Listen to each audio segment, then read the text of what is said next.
Ministro, esta semana es la semana del aniversario de la Constitución. Desde el punto de vista de política territorial, ¿qué se puede avanzar en el desarrollo o aplicación de la Constitución? Bueno, justamente colaborar desde el Ministerio y ayudar en lo que es el desarrollo de la Carta Magna junto a los estatutos de autonomía de las distintas comunidades autónomas y adecuarla a lo que es también el momento en el que vivimos, ¿no?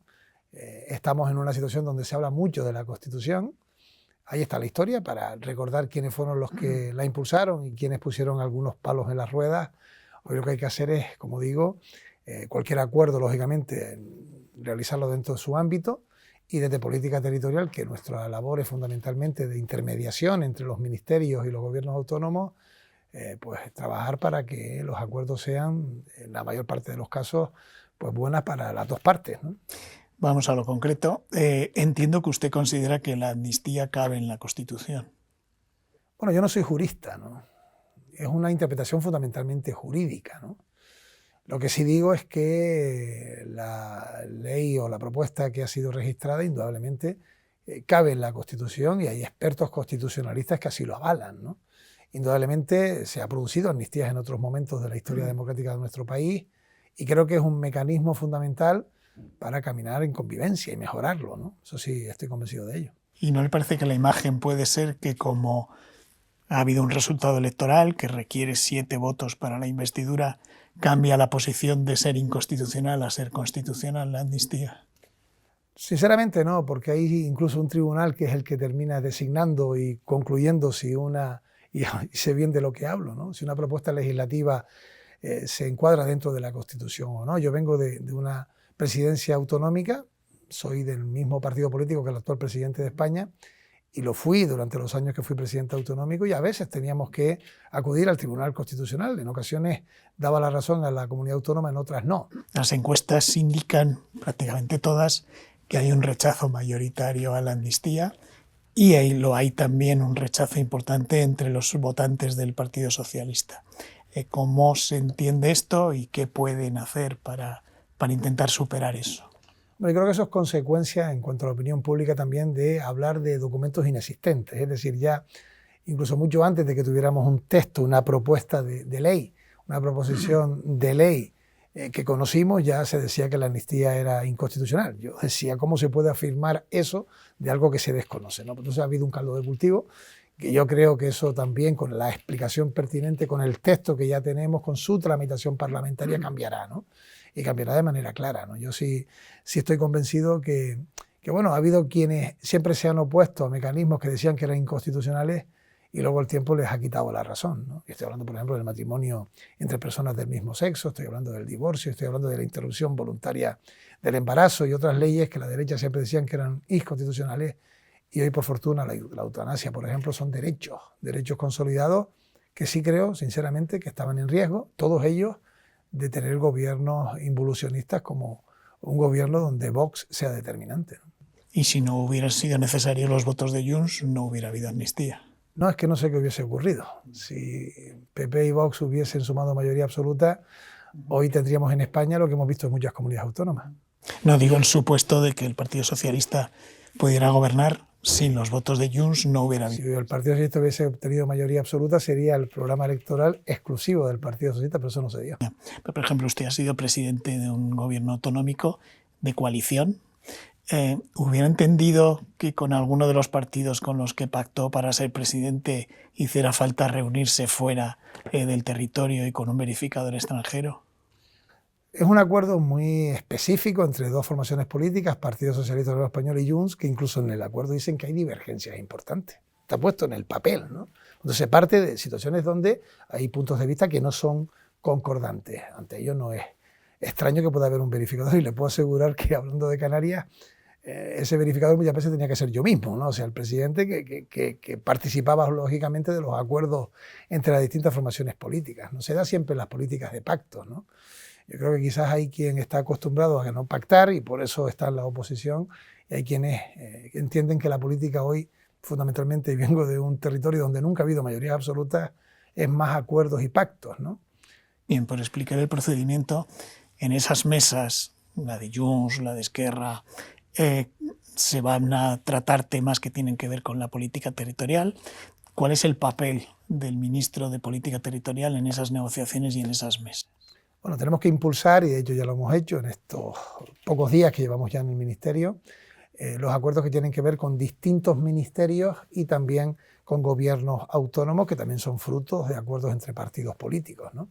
Y por tanto hay acuerdos que tienen que ver con el Ministerio de Transporte y la Consejería o el Gobierno pertinente, lo mismo con respecto a Hacienda, exactamente igual con aspectos que tienen que ver con educación y la labor de política territorial, porque está arreglado a través de las reuniones interministeriales, las comisiones bilaterales y las bilaterales mixtas, fundamentalmente de árbitro, ¿no? de intentar ver las peticiones de los dos lados para llegar a puntos en común, ¿no? Dos de sus socios parlamentarios piden referéndums de autodeterminación. ¿Qué mantendrá el gobierno respecto a eso? Como siempre, y también sé de lo que hablo, hay peticiones de máximo que se ponen sobre la mesa para cualquier tipo de negociación. Al final, lo que se llega es a un acuerdo. El Partido Socialista ha sido claro al respecto, ¿no? Solo cabe y ha sido contundente. En cualquier caso, repito, son peticiones de máximo que siempre se realizan. No tengo que criticar que otro partido lo haya hecho y de facto en ese documento firmado entre Junts y el Partido Socialista están esos máximos y también la negativa del Partido Socialista al respecto, ¿no? Bien. Podría pensarse que, puesto que ustedes dijeron que la amnistía no cabe en la Constitución y ahora sí la aceptan, cuando dicen que el referéndum no cabe en la Constitución, ¿qué garantiza a los ciudadanos que no cambiarán de posición respecto a eso también? La Constitución. Es que creo que hay conceptos que quedarán bien claros y creo que eso no es malo, sino todo lo contrario, para que se establezca que la Carta Magna del 78 establece que pudiera caber una ley de amnistía en estas condiciones como la hubo en el año 77 y posteriores, y no cabe un referéndum de autodeterminación de un territorio. No cabe, eso está clarísimo. Y hay garantías de que no cabrá nunca. La garantía que tiene una Constitución, que salvo su modificación por las mayorías cualificadas, deja bien claro que eso no es posible. ¿Cataluña y País Vasco son naciones? Bueno, nosotros estamos en un país que tiene un concepto histórico de defensa de los estados de las autonomías, y el concepto de nación, el concepto de país, tiene sus propias definiciones. ¿Y cabe la posibilidad de que el gobierno los reconozca como naciones, alguna de esas comunidades? Cabe cualquier posibilidad en una España que evoluciona y que evoluciona acorde a lo que es el devenir de la historia, y estamos en el siglo XXI. Porque yo también lo demando, más capacidad de autogobierno. No significa que el país se vaya a romper, no se es menos España porque tengamos autonomías que tengan más autogobierno, siempre con reglas claras, que son sus estatutos y el ámbito constitucional que nos compete a todos. ¿Sus prioridades como ministro cuáles serían? Bueno, lo primero son dos áreas determinadas por el lado de, o tres, ¿no? En cuanto a política territorial, caminar con todo lo que es el estado de las autonomías y los distintos litigios o diferencias que pueda haber entre los gobiernos autónomos y el gobierno central, dirimirlo, intentar llegar al mayor número de acuerdos posible. Eso lo vamos a hacer con todas las comunidades. También estamos modernizando la administración local, ayudando a las delegaciones de gobierno y haciendo que la digitalización sea también a través de fondos europeos una realidad de acercamiento, sobre todo a un servicio clave que se prestan todas las delegaciones en todos los territorios a los vecinos y vecinas. En cuanto a la ley de memoria democrática, caminar en la aplicación de la ley. Y tengo además también la competencia del comisionado de la isla de La Palma, en la que trabajaremos con todas las administraciones canarias y también el resto de los territorios para ayudar en una reconstrucción complicada de una de las destrucciones más importantes que ha tenido nuestro territorio, ¿no? Canarias, sin duda, y el conjunto del país también. Ha mencionado también la memoria democrática. ¿Qué cosas concretas quedan por hacer y se propone avanzar? Bueno, yo creo que hay que educar y enseñar qué fue esa etapa de la historia, recuperar a las víctimas de ese genocidio y de ese golpe de Estado, que están en muchas fosas, víctimas de una guerra, que deben ser también entregados sus restos y, lógicamente, también respetados como lo que fueron, ¿no? Y, por supuesto, no cabe la enaltezación de todo lo que significaba justamente un orden totalitario. ¿Qué explicación tiene lo que me decía antes de que ya van 3 ministros canarios de política territorial, los 3 socialistas? Bueno, no lo sé. Yo creo que en el caso de Jerónimo Saavedra fue un gran defensor del Estado de las Autonomías. Fue censurado como presidente por defender el régimen económico y fiscal, y aquí costaba entenderlo, ¿no? Y fue quien más lo defendió. Curiosamente, luego siendo ministro lo aprobó él, ¿no? Era un hombre que sabía escuchar y tenía muchísima paciencia, ¿no? Igual el caso de Carolina Darias, ¿no? Una mujer que también viene de un territorio alejado, pero con grandes dosis de empatía, ¿no? Quizás eso lo define a los canarios. No sé si puede haber algo que haga ver en quien toma la decisión de proponer, que quizás viniendo de un territorio donde hay cierta convivencia pacífica entre los partidos políticos, creo que hay una gran altura, por ejemplo, en el Parlamento de Canarias, de respeto, de escuchar al otro, de pactos, eso ayuda.